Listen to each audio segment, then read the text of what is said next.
Welcome to NTD News Today. I'm Kevin Hogan. Let's take a look at our top stories. The head of Homeland Security visits the U.S.-Mexico border while lawmakers weigh in on solutions and who's to blame for the border crisis. A state senator in Arizona says the voting strength of residents was diluted and their constitutional rights were violated. He's suing Katie Hobbs and Maricopa County officials. The FBI possibly violating First Amendment rights. That's what some legal experts are now reportedly saying after journalists released the so-called Twitter files. U.S. prosecutors unseal the indictment against FTX founder Sam Bankman-Fried. Find out what charges he's facing in a case the new company's CEO calls plain old embezzlement.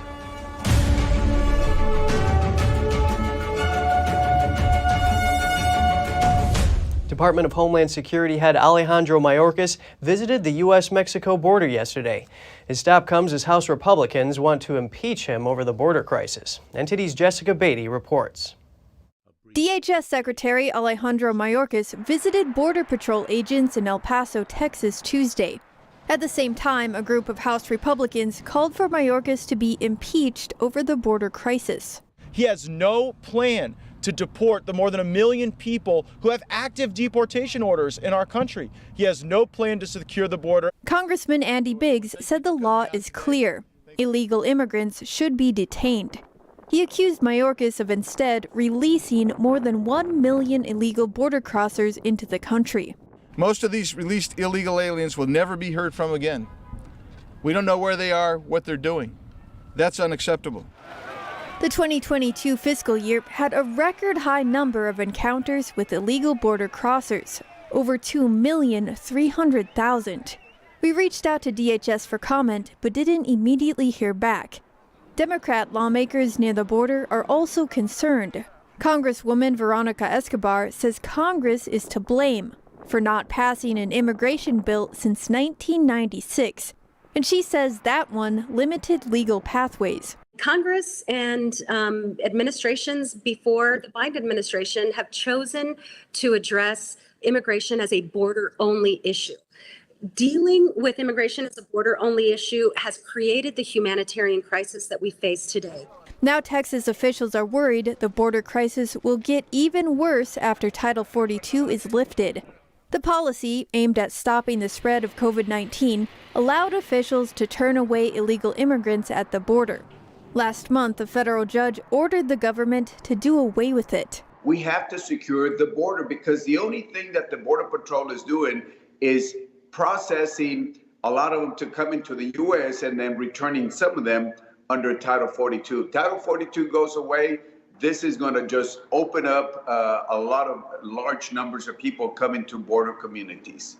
CNN reports that every day over the weekend, more than 2,400 illegal immigrants entered El Paso alone. Jessica Beatty, NTD News. An Arizona state senator plus several voters in Mojave County filed a lawsuit against Governor-elect Katie Hobbs and Maricopa County officials. The lawsuit focuses on the November 8th midterm elections. NTD's Daniel Monahan has the story.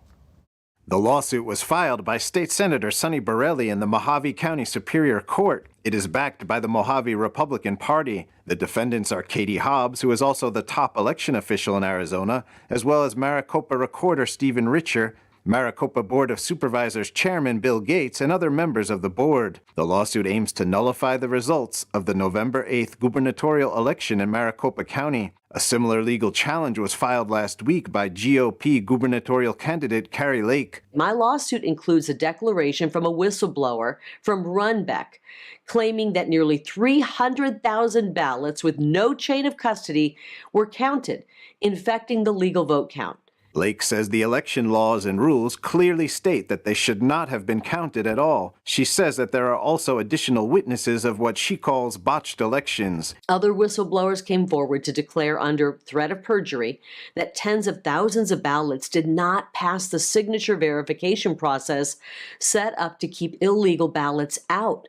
Lake says the rejected ballots were counted anyways. Moreover, she alleges that 25,000 ballots, quote, appeared out of nowhere 2 days after Election Day. The suit by State Senator Borelli alleges that the voting strength of residents in Mojave County, Arizona, was diluted and their constitutional rights were violated. It further states that multiple systemic failures in the conduct of the election in Maricopa County, Arizona, were the culprit. Maricopa County Supervisor Steve Gallardo, a Democrat, criticized Borelli's filing on Twitter. He accused Borelli of, quote, using our judicial system to continue the frivolous and ridiculous efforts to undermine our democracy. He says the lawsuit is, in his words, wasting the taxpayers' dollars and the court's time on unfounded conspiracy. Meanwhile, Katie Hobbs wrote on Twitter yesterday that, quote, in this election, we chose solving our problems over conspiracy theories and sanity over chaos. Daniel Monahan, NTD News. Next, we get some analysis on yesterday's hearing over Arizona gubernatorial candidate Kari Lake's election lawsuit. The filing is asking the judge to declare Lake the winner over Governor-elect Katie Hobbs, or at least order a recount in Maricopa County, where Lake claims voters were disenfranchised. Joining us now is Epoch Times contributor and former senior advisor and counsel to President Donald Trump, Jenna Ellis. It's a pleasure speaking with you today, Jenna. Great to join you. Thank you. A two-day trial has been agreed upon over Lake's election lawsuit. A lawyer representing the Secretary of State's office said pushing this back any further will threaten the transition of power right after New Year's. What can we expect from this trial, and do you think 2 days is enough time? Well, it's interesting that Katie Hobbs is more concerned about the transition of power than a free and fair election and making sure that the results are fair and accurate. That seems to be everyone's primary concern if we care about democracy and the Constitution in this country. And so I think this is a great step forward that this judge is taking the petition from Kari Lake very seriously and said that there is sufficient evidence here, and there's a lot of evidence. And what she's alleging, of course, is that the margin of error, which is about or the margin of victory, rather, which is about 17,000 ballots, that there are more ballots than that. She alleges about 135,000 ballots that may have been counted illegally or not according to state law.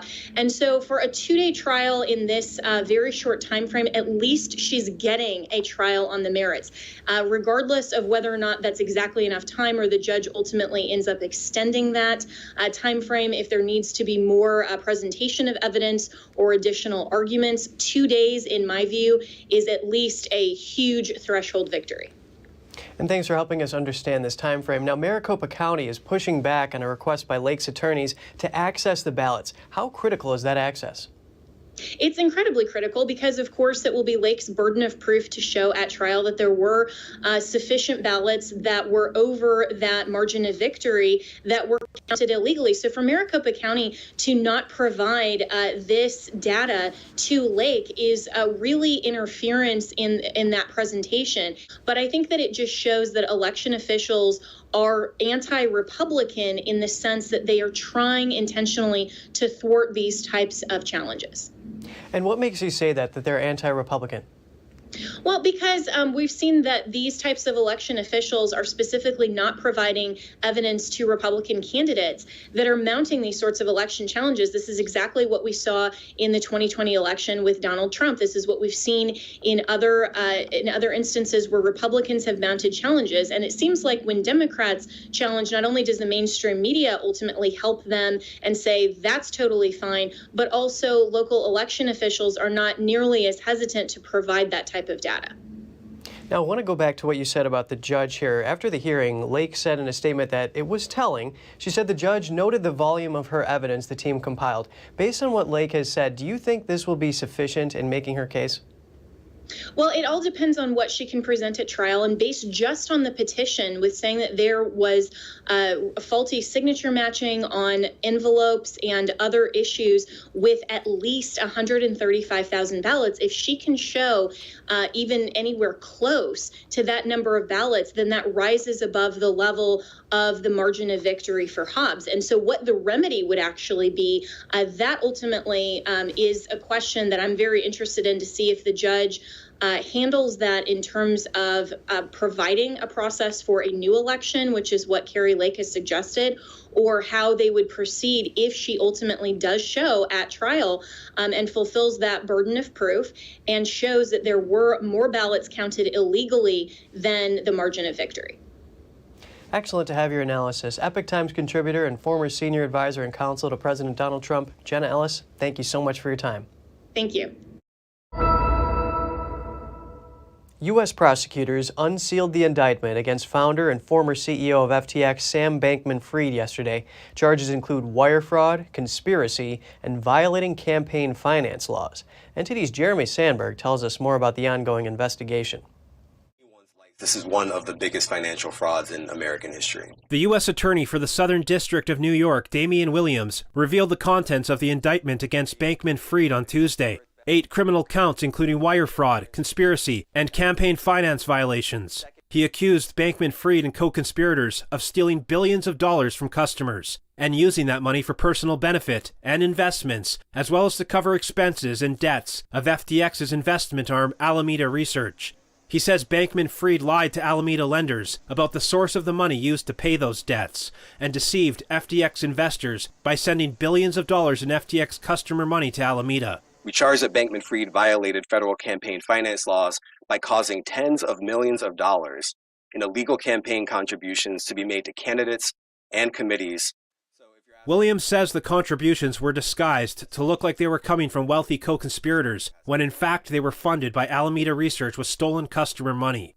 Bankman-Fried was the second largest individual donor to the Democratic Party in this year's election cycle after George Soros. He provided Democrats with around $40 million. Prosecutors allege that Bankman-Fried made donations to campaigns under other people's names. That allowed him to illegally donate far above the $25,000 set by U.S. campaign finance laws. Williams encouraged anyone who participated in wrongdoing at FTX or Alameda Research to come forward. To any person, entity, or political campaign that has received stolen customer money, we ask that you work with us to return that money to the innocent victims. Come see us before we come see you. Bankman-Fried contributed at least $5 million to President Biden's 2020 campaign. This case is about fraud. Fraud is fraud. It does not matter the complexity of the investment scheme. It does not matter the amount of money involved. If you mislead and deceive to take what does not belong to you, we will hold you accountable. Before his arrest, Bankman-Fried was scheduled to testify before U.S. lawmakers on the House Financial Services Committee. The hearing went ahead anyway, with FTX's new CEO, John Ray, as the main witness. Ray is a longtime corporate restructuring expert with 40 years of experience. He says the situation at FTX was worse than what he found at Enron 2 decades ago. Enron was one of the biggest corporate frauds in U.S. history. The FTX group's collapse appears to stem from absolute concentration of control in the hands of a small group of grossly inexperienced and unsophisticated individuals who failed to implement virtually any of the systems or controls that are necessary for a company entrusted with other people's money or assets. Ray was tapped to lead the defunct exchange last month and oversee the bankruptcy. He told members of Congress that FTX lost $8 billion of client money. This is really old-fashioned embezzlement. Bankman-Fried appeared at the Bahamas Magistrates Court in Nassau on Tuesday. He told the court he would fight extradition to the United States. The judge denied his request for bail and sent him to a local correctional facility instead, citing a great risk of flight. Bankman-Fried faces a maximum sentence of 115 years in prison if convicted on all 8 counts. Jeremy Sandberg, NTD News. Several lawmakers have publicly said they'll return donations from Bankman-Fried or redirect them to charities. White House Press Secretary Karine Jean-Pierre declined to answer if President Biden will return any donations. When asked yesterday, she asserted that she's covered by the Hatch Act and referred anyone with questions about political contributions to the DNC. Another twist in the crypto world, investors withdrew as much as $3 billion from Binance, the world's biggest cryptocurrency exchange, on Tuesday. A report about an ongoing U.S. Justice Department investigation into the exchange was reportedly a factor in investors' nervousness. It comes as investors are dealing with a huge blow from the fall of smaller rival FTX, which declared bankruptcy in November. Its founder, Sam Bankman-Fried, was arrested in the Bahamas this week. Binance had initially offered to help bail out FTX before pulling out of the deal last month. The Justice Department announced that the largest bank in Denmark has pleaded guilty to defrauding American banks and will forfeit $2 billion. Danske Bank also agreed to a separate settlement with the U.S. Securities and Exchange Commission and will pay over $400 million to settle charges. The bank also settled with Danish authorities. The agreement with the United States settles a long-running investigation into billions of dollars in illicit payments. The case has plagued the company for nearly 5 years and was part of one of the largest ever money laundering scandals. Prosecutors allege the bank lied about their customers in Estonia and anti-money laundering controls. As a result, U.S. banks accepted $160 billion from high-risk clients outside of Estonia. Officials are still investigating the case. Multiple legal experts are reportedly saying the FBI may have violated First Amendment rights by allegedly colluding with big tech. That comes after journalists released multiple installments of the so-called Twitter files. Journalist Matt Taibbi last week released an installment of the so-called Twitter files, allegedly revealing that Twitter's former head of safety, Yoel Roth, not only met weekly with the FBI and DHS, but with the Office of the Director of National Intelligence.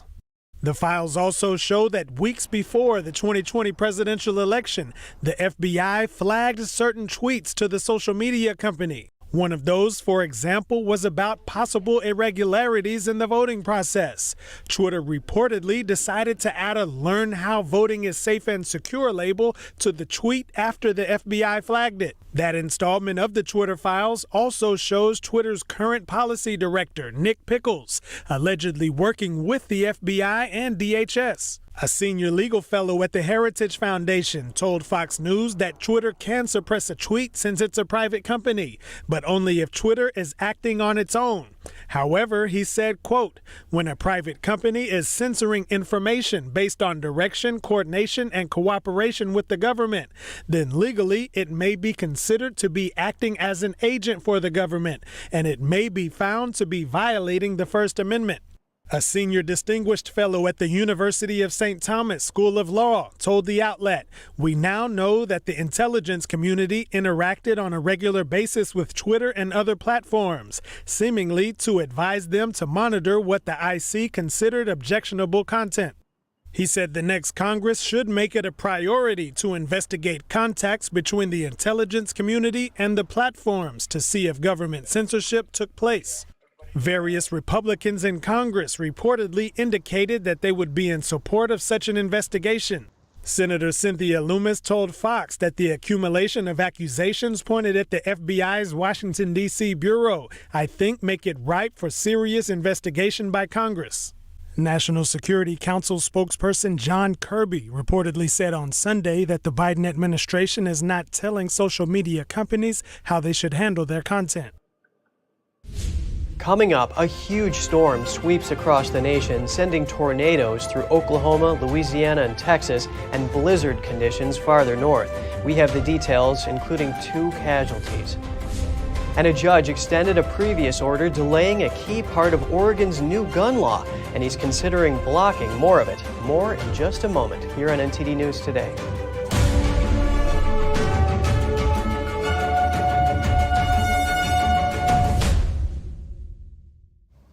A massive storm is sweeping across the U.S. It's kicked off tornadoes in Oklahoma, Louisiana, and Texas. A mother and young boy were reported dead. The pair were from Louisiana. The mother was found dead 1 street from her home and her son about a half-mile away. The home was demolished by the storm.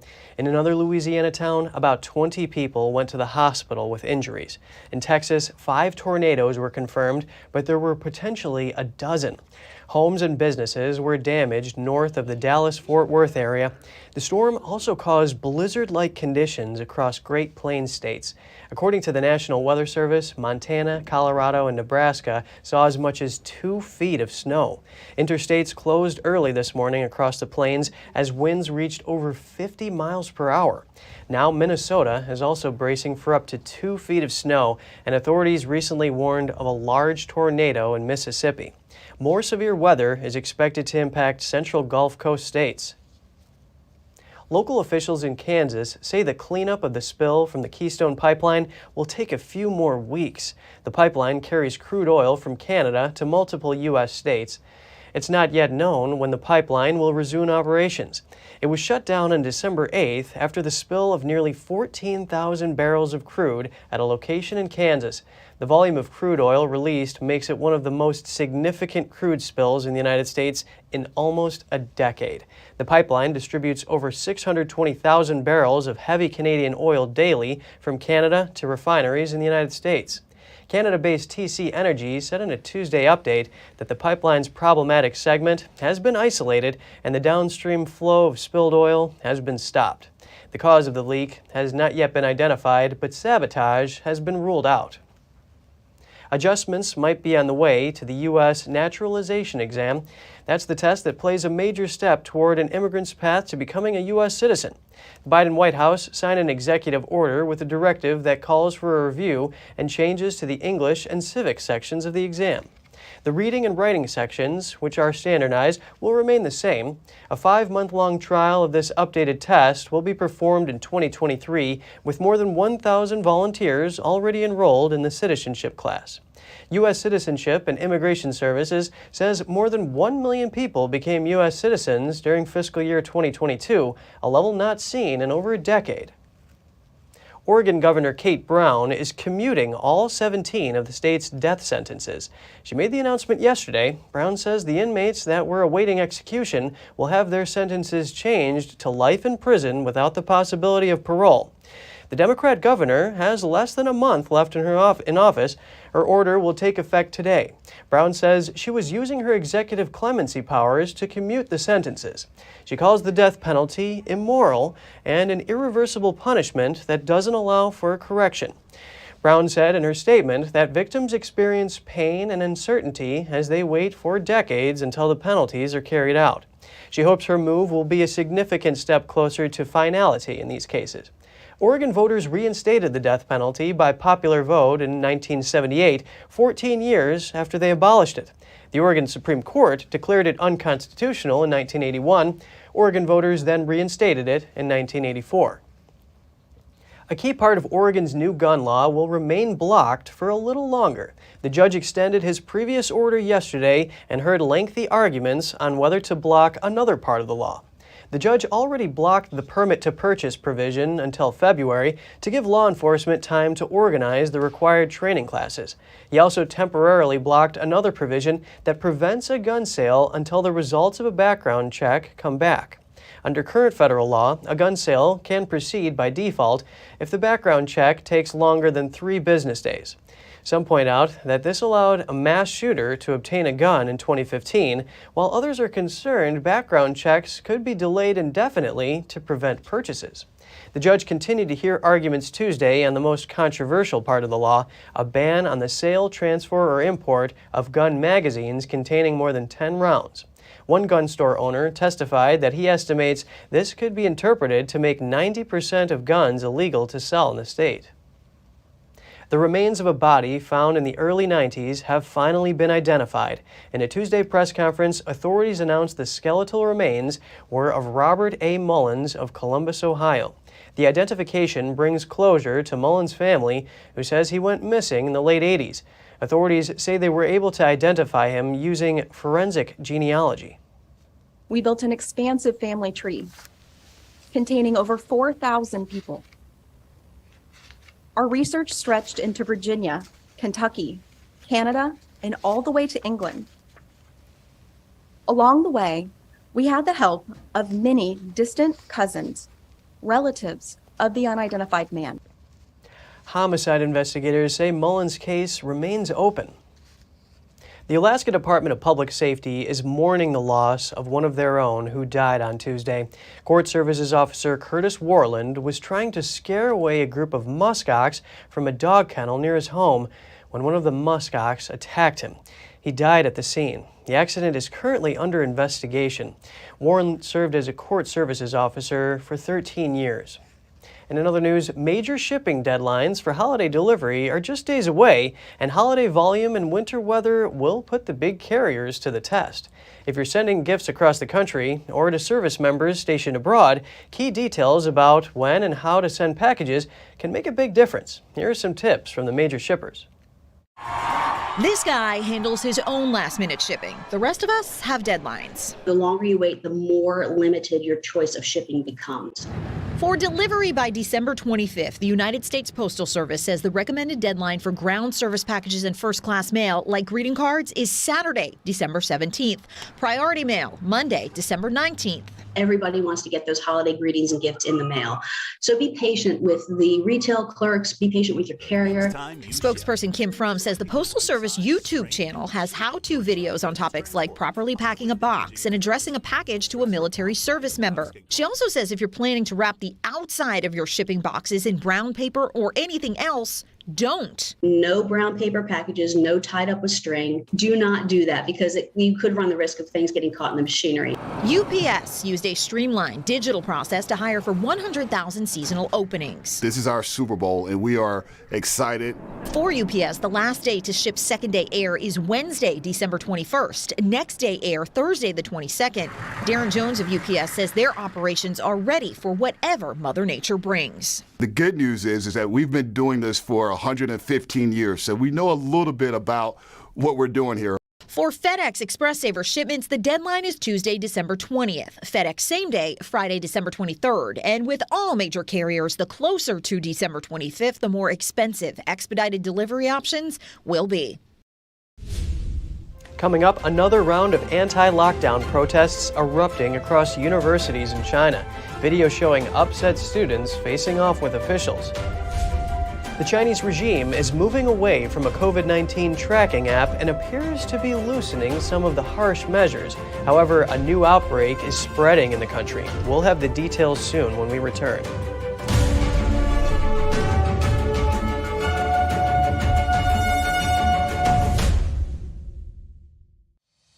We're entering an unprecedented period of economic turmoil. The economy is unstable, our government is in shambles, and the global war on energy has created a domestic crisis. Americans need a way to protect their financial future. One way to ensure your wealth in retirement is by purchasing physical gold and silver. We can help.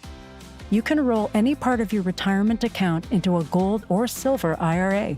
Better yet, you can open a gold or silver IRA in 5 minutes or less using our online application.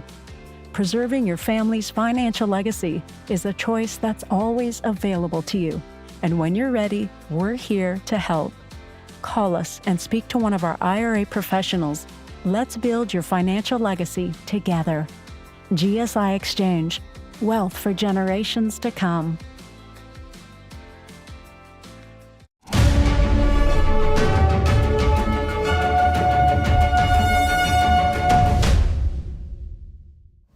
Welcome back. The U.S. Space Force launches a new unit in Korea. It's aimed at helping the Allies better counter North Korea's evolving nuclear and missile threats. The activation here today of U.S. Space Force Korea, a subcomponent of U.S. Space Force's Indo-Pacific, enhances our ability to defend the homelands and ensure peace and security on the Korean Peninsula and in Northeast Asia. The U.S. Space Force's Korea is the second overseas component of the Space Force. It's tasked with monitoring, detecting, and tracking incoming missiles, as well as bolstering the military's overall space capability. The U.S. Force's Korea commander hosted a ceremony at Osan Air Base in South Korea to mark the creation of the unit. He also conferred leadership of the unit on Lieutenant Colonel Joshua McCullion. The Space Force is a new branch of the military opened during the Trump administration. It expanded upon the previous Air Force Space Command.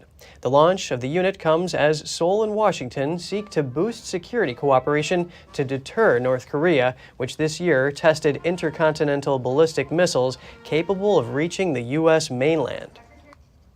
Chinese citizens in Afghanistan have been urged to leave the country as soon as possible. It follows a terrorist attack on a Chinese-owned hotel in central Kabul on Monday. The terrorist IS group, which rivals the Taliban, has claimed responsibility for the attack. 3 assailants died in the attack, and at least 2 hotel guests were injured trying to jump out of a window after residents reported explosions and gunfire. All roads leading to the site were blocked by Taliban forces. The Chinese embassy has dispatched teams to the site and has demanded a thorough investigation into the attack. Inspired by rare protests against zero COVID-19 rules, students across China also voicing concerns about virus policies at their universities. NTD's Xiaohua Li has the story. In at least 5 Chinese provinces, students from local medical schools gathered outside their campuses on Monday.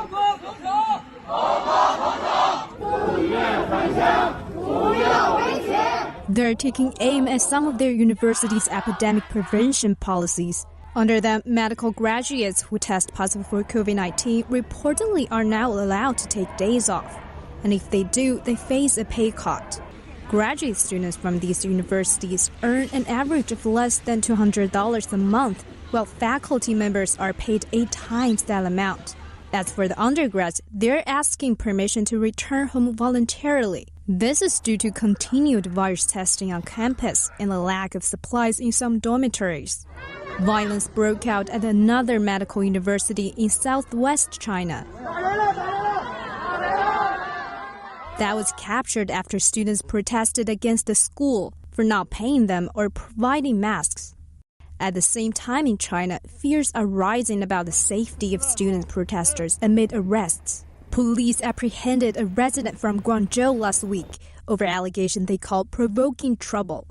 That's after the resident took part in rallies against COVID-19 restrictions in the city last month. And an artist from eastern China, arrested by police under the same allegation. That's for painting and tweeting a portrait of a well-known anti-lockdown protester in China. The protester, dubbed the Bridge Man, hung a protest banner from a Beijing overpass in October, calling on Communist leader Xi Jinping to step down. Xiaohua Li, NTD News. After major protests in China, the regime appears to be loosening some of its harsh COVID-19 measures, including the use of one COVID tracking app. However, a new COVID outbreak is spreading in the country. Here's NTD's Tiffany Meyer with the story. A major contact tracing app in China is going offline. It marks a big step in loosening COVID-19 restrictions, but it's far from the only health tracking method used during the pandemic. The app is called Mobile Itinerary Card. It launched in February 2020, almost immediately after the pandemic broke out in Wuhan, China. Operating via smartphones, the app can trace back where a phone owner has been in the last 7 to 14 days. When an app user enters an area designated by authorities as posing high risk of infection, the app would change the user's status color from green to yellow or red. Both of those colors limit the phone owner's access to public spaces and transportation. Other reports say Chinese authorities manipulated the apps manually, changing the statuses of human rights activists to red to block them from leaving their homes. This app has more than 1 billion users, almost as many as China's population. Concerns have also focused on data safety and privacy, as huge amounts of data have been collected in recent years. Chinese authorities said they would delete the data after the app goes offline. Despite the shutdown, another major tracking app is still being used, the country's health code scanning system. This app also functions on smartphones. It uses the same 3-color status system, but instead users self-declare where they've been. The easing of contact tracing methods comes as China braces against a new outbreak of the CCP virus, which causes COVID-19. China recorded more than 36,000 cases across the country on Monday. But Radio Free Asia reported that within the last week, 220,000 people contracted the infection in Beijing, including medical staff from hundreds of hospitals in the city. Next, we zoom in on vaccines in China. Almost 3 years after the pandemic first broke out, China says it will allow a foreign vaccine to be used in China. But there's a catch. Beijing said Friday it would let German nationals living in China receive German vaccine BioNTech. This in exchange for Germany granting an import permit to a Chinese vaccine, though that jab would only be used on Chinese nationals living in Germany. BioNTech's distribution partner for China first applied for approval in the Chinese market 2 years ago. It had planned to import 100 million doses, but its approval for widespread use is still hanging in the balance.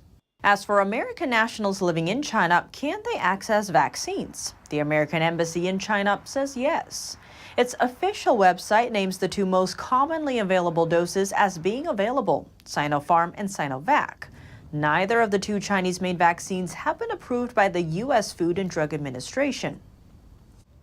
If you have any news tips or feedback for the show, don't hesitate to email us at news.today@ntd.com. And just ahead, barricaded roads in northern Kosovo as unhappy local Serbs protest. U.S. and EU diplomats are urging calm. Belarus appears to be conducting joint military drills with Russia. Moscow claims that the exercises are being carried out day and night. More shortly here on NTD News Today.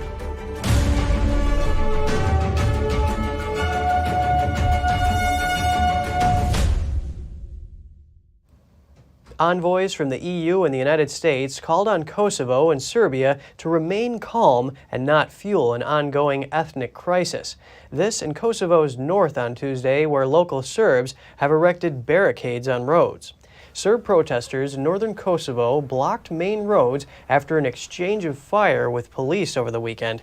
It was triggered by the arrest of a former Serb police officer amid rising tensions between authorities and Kosovo's Serb minority. Tuesday marked the fourth day of blockades, and protesters have shown no sign they will remove trucks filled with gravel and other heavy machinery from main streets. Kosovo declared independence from Serbia in 2008, but Belgrade refuses to recognize the statehood of its former breakaway province. However, the countries are holding talks to normalize their relations under EU mediation, and Brussels has already put a plan forward. Here's the U.S. envoy for the Western Balkans, Gabriel Escobar. Well, we discussed the need for everyone to remain calm, the need for a continued dialogue, the need for a renewed focus on the EU-facilitated dialogue. But I also made clear our expectation that we will start talking about the implementation of the Association of Serbian Municipalities. I made that very clear. My point is that I'm a diplomat. For me, the much better way of removing the barricades is as a result of a political agreement.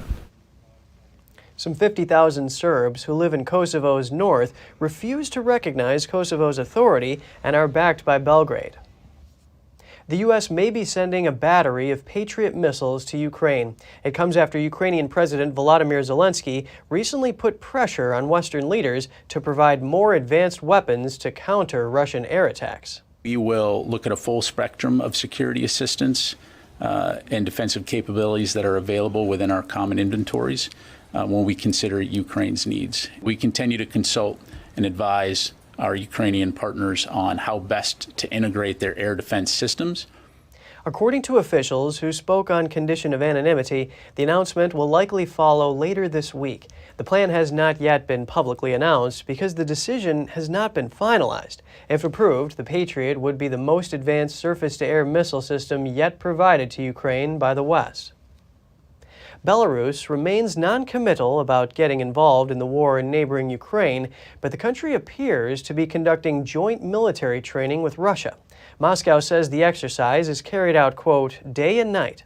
Russia's defense ministry published the latest video. The footage shows tanks navigating through a woodland in Belarus. The soldiers set up temporary bridges and conduct explosive drills. One day before the video came out, Belarus announced an emergency military inspection. It involved setting up readiness in the south of the country. Belarus has said it won't join Russia's attack in Ukraine, but on February 24th, the president allowed Russian troops to push into Ukraine from Belarusian territory, and in October, he ordered domestic forces to deploy with Russia near the Ukrainian border. Strategy analysts say there is a possibility that Belarus could intervene from the north, but that it would amount to a distraction for Ukraine. Denmark's Social Democratic leader Mette Frederiksen said on Tuesday she agreed to form a rare bipartisan government. It will include the main opposition party, the Liberal Party, and the moderates to form a government with her as prime minister. The three-party leaders will host a press briefing today when they will outline the broad political ideas behind the next government. The Moderates is a new party. It became Denmark's third biggest party after an election campaign. Fredriksson will start her second term as premier of the Nordic nation once the new government has been formally announced. She dropped negotiations with traditional left-leaning allies once her center-left Social Democratic Party won more than a quarter of the votes in the general election. Instead, she negotiated with opposition parties to form a government across the traditional left-right divide for the first time in more than 4 decades. A French court said on Tuesday all 8 defendants on trial over a 2016 truck rampage in the city of Nice were guilty for their roles in the crime. 86 people were killed. Attacker Mohamed Lohaj Bahel was shot dead by police on the spot after causing devastation on a 2-kilometer stretch of Nice's seaside boulevard where families had been celebrating Bastille Day. The court found Mohamed Grahab, the main defendant and a friend of Bahel, guilty of belonging to a terrorist organization. He was handed an 18-year prison sentence. The court also found 2 other defendants guilty of helping Bahel to obtain weapons and the truck. A German tax lawyer has been jailed for his role in what could be one of the country's biggest post-war frauds. The scheme, known as Cum-ex, deprived the country of more than $1 billion in tax revenue. Hanno Berger is the most high-profile professional convicted for the tax evasion scandal. According to prosecutors in the German city of Bonn, Berger allegedly helped investment bankers swap shares between 2007 and 2011. They managed to collect multiple tax reimbursements for taxes they only paid once. Berger was arrested in Switzerland last year and extradited to Germany in February. The court found him guilty of aggravated tax evasion and sentenced him to 8 years in prison. The former lawyer was also ordered to pay back nearly $130,000. He also faces a second criminal trial in another city next year. New Zealand has just banned the next generation from purchasing tobacco products ever. The country passed a package of new anti-smoking laws yesterday. The suite of new laws is among the strictest in the world. It includes prohibiting sales of tobacco to anyone born on or after January 1st, 2009. That's punishable by fines of nearly $100,000 US. The legislation also reduces the amount of nicotine allowed in smoked tobacco products, and it cuts the number of retailers able to sell tobacco by 90%. It will drop from 6,000 to 600 by the end of 2023.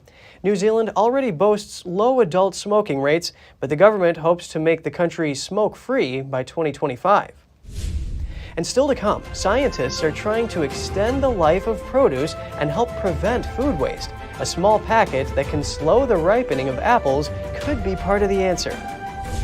Flying robots picking fruit? Yep, an Israeli startup produces flying robots which can identify ripe fruit and harvest them. Stay tuned for more on that when we return.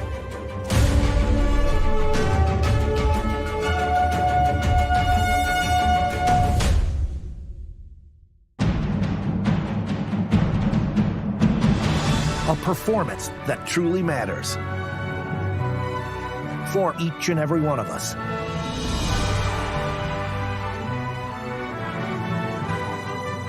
This is what you've been waiting for. See it at least once in your lifetime. Get tickets now at shenyun.com. The lasting beauty of realistic oil painting. Brilliant, expressive, and inspirational. The 6th NTD International Figure Painting Competition. Guided by pure authenticity, beauty, and goodness.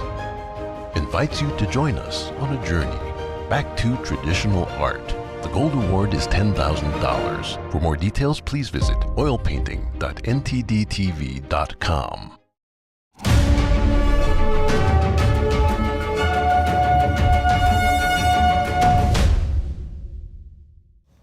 Good to have you back with us. Agricultural tech companies are trying to extend the life of produce and help prevent food waste. NTD's Andrew Thomas has the details on staying fresh.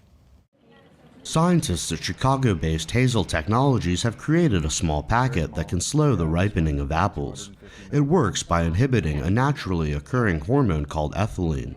Produce releases a hormone called ethylene, which promotes ripening and the development of sugars and all the things that we associate with it tasting good. And what we do as a company is develop packaging materials or other technology that helps utilize that basic chemistry and extend the shelf life. Wittenbach Orchards in Michigan has started using the product. It's part of an arsenal of techniques that also include temperature control and oxygen deprivation. These methods keep apples as fresh as possible, even many months after harvest. We've demonstrated with the data that you can just pop this in, whether it's naked in the box, which would be just the fruit in the box, or whether there's some type of packaging. This will work with both of those situations. Elizabeth Pauls is a fifth-generation apple grower at Wittenbach. Each fall, she says workers at Wittenbach Orchards pick an average of 6.5 million pounds of apples. The plan wasn't to store, all year at all. The goal was probably 3, maybe 6 months, but they were a long ways from that when we started out. Pauls says these techniques are a must as consumers demand fresh, crisp apples year-round. They need different things. We can't just all shove them in the same room and say, you'll be great for a year. You have to do things, use technology like Hazel to take care of that fruit. Eventually, Hazel Technologies says its packets could go right into grocery packaging. The company is also working on home products to extend the life of many types of produce. They could help consumers keep apples, grapes, kiwis, peaches, and avocados fresh for longer. Andrew Thomas, NTD News. Robots are a common sight on industrial production lines, but they're also increasingly in demand for agriculture. Now, an Israeli startup is offering a set of robots that can harvest fruit, and they can fly. NTD's Andrew Thomas has the details. Israeli startup Tevel has developed flying robots that can pick fruit autonomously. It could be a glimpse into the future. They are driven by sophisticated software, machine vision. Data streaming came from surrounded 3D cameras in the system, in the robots. And they're taking a lot of decisions. What is the fruit, what is the foliage, how to access the fruit, if it's ripe, not ripe. The buzz of flying robots reverberates in a mock orchard bursting with fake apples. The robots fly around and pick fruit straight off the trees before depositing it in a bin. That makes life easier for farmers, and the machines don't need brakes. We can walk also at night. The robots equipped with small LEDs that illuminate the trees and the environment. They can walk also at night. Actually, they can walk 24/7. According to the Israeli startup, the machines could cut food prices and be more cost-effective. Our flying autonomous robots, we call it FAR. They are small, agile, and cost-effective robots. They flies. They're equipped with a gentle gripper that holds very gently the fruit with no bruising. They have 4 motors and driven by control algorithms that enable access every fruit of the tree. The robots are already paired with farmers in orchards in Italy and the U.S. There's a great increase in the interest in agricultural technology, and the investment is growing very rapidly.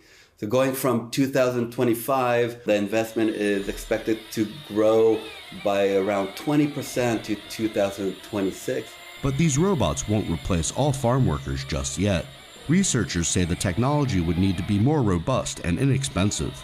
Andrew Thomas, NTD News. In Amsterdam, a special collection of diamonds debuted at a luxury jewelry show. They're engraved with what's claimed to be the world's smallest work of art on a diamond. This limited edition collection contains 13 diamonds, each with a unique work of art. Among them is a 2.75 carat crown jewel and the remaining 12 diamonds of 1 carat each. The series embodies a collaboration between high-end jewelry brand Trophy by Hassan and artist Pablo Luker. The artist explains that besides excellent polish and symmetry, these diamonds boast some impressive details. For me as an artist, it's very important that because it's so small, that the shape is immediately recognizable. So that's why I also choose to create 13 unique hearts. So when you see it at first sight, you see a heart, but if you look closer, you're going to see the world in the heart. And I think that's also in life, every heart is different, every love is different, and that's why I created the 13 unique hearts. For Trophy by Hassan, working with artists is a new frontier. All the diamonds in the collection are HRD certified, which also covers the art engraved on the diamond's surface. On the first day of the show, 2 of the 12 1-carat diamonds were sold at a list price of around $30,000. The larger crown jewel was tagged with the eye-watering price of $130,000. And still to come, a shop in Switzerland brings Christmas cheer with its handmade decorations. Customers from around the world visit the festive establishment. And Bethlehem prepares for tourists as Christmas approaches. Locals say business is picking up with Christians visiting the ancient birthplace of Jesus. We'll be back with more soon here on NTD News.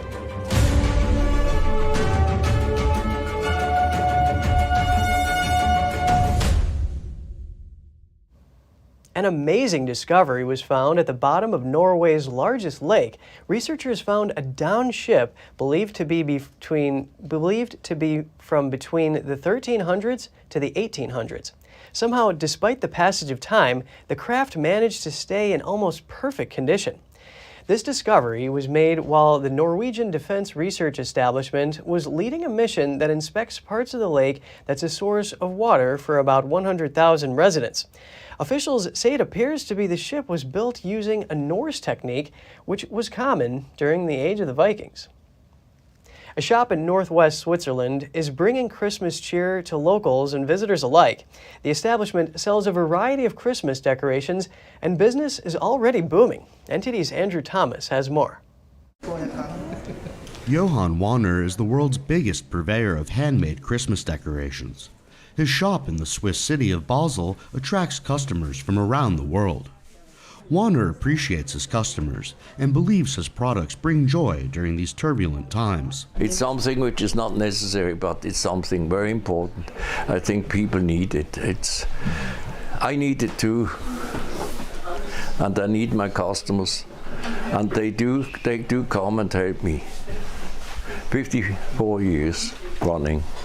The shop delivers to big companies in New York, London, Paris, Rome, China, and Japan. Wanner says he had around 300 customers buy something last Saturday alone. Like most businesses, Wanner had to slightly increase his prices by around 3 to 5%. But the energy crisis hasn't impacted production quite yet. I think the business is quite good now, and people are, after these years of closing down, people are ready to come out and to invest in Christmas ornaments. Sandra Takai is a tourist from Philadelphia shopping at the store. She said she was going to spend a little more on Christmas this year. Life is short, and I just want the happiness. Not big things, but again, mostly for my family, mostly for the grandchildren. I just want that happiness so they'll remember. For a local shopper, the decorations are about cheering up people who pass by her house. I feel kind of sad that no more people are going to decorate their homes, so I just try to decorate mine to the people who walk by and see, maybe have some smiling on their faces. Now, all these customers have to do is trim the tree and scramble to finish their Christmas shopping. Andrew Thomas, NTD News. Christmas business is back in Bethlehem.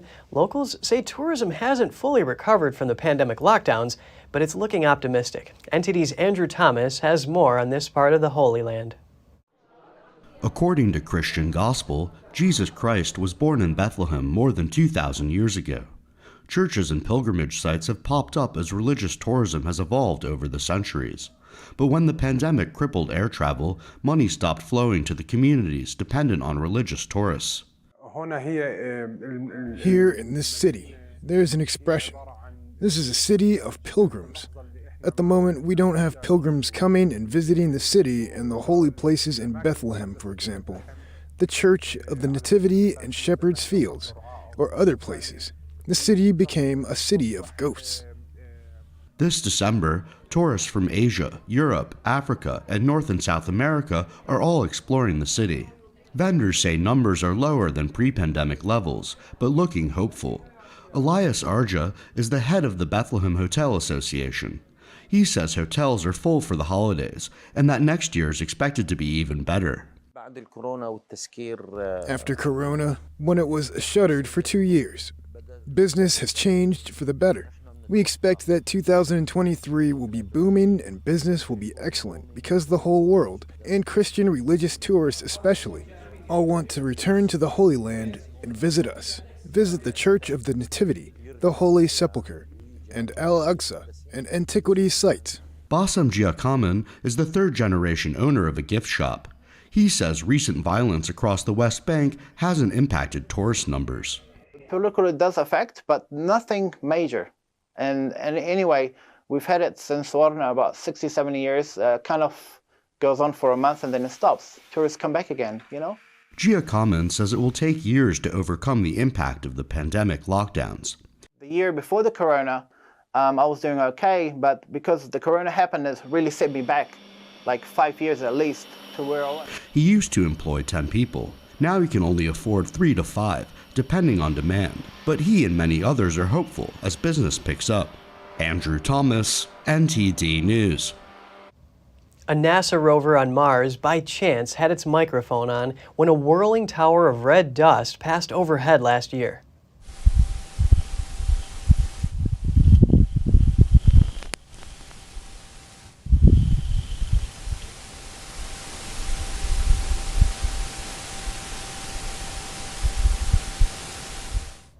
The rover caught the sound, and scientists released the first of its kind audio Tuesday.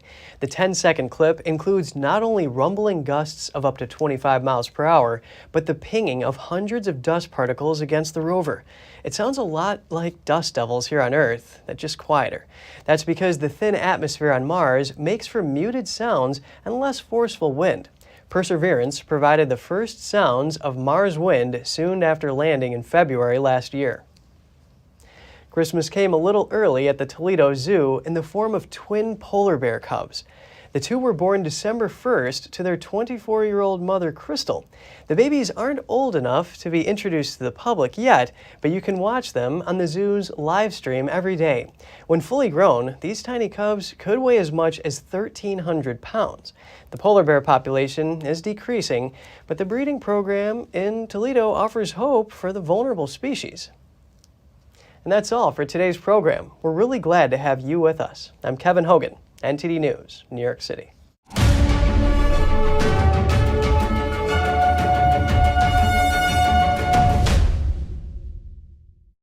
Coming soon on International Reporters Roundtable. Protests, uprisings occurring in Brazil over the presidential election. China over the COVID lockdowns, and Iran sparked by the regime's brutality toward women. These are only some of the largest all over the world. Journalists Marcos Shakus, Sasha Gong, and Samir Gare join us to discuss this. Is there a link? Tune in with NTD host Cindy Drukir and our guest panel, giving us a clearer picture of these global events. Saturday afternoon at 1 p.m. or Sunday at 7 p.m. Eastern Time.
Thanks for watching us on YouTube. Did you know YouTube only keeps selective videos on its platform?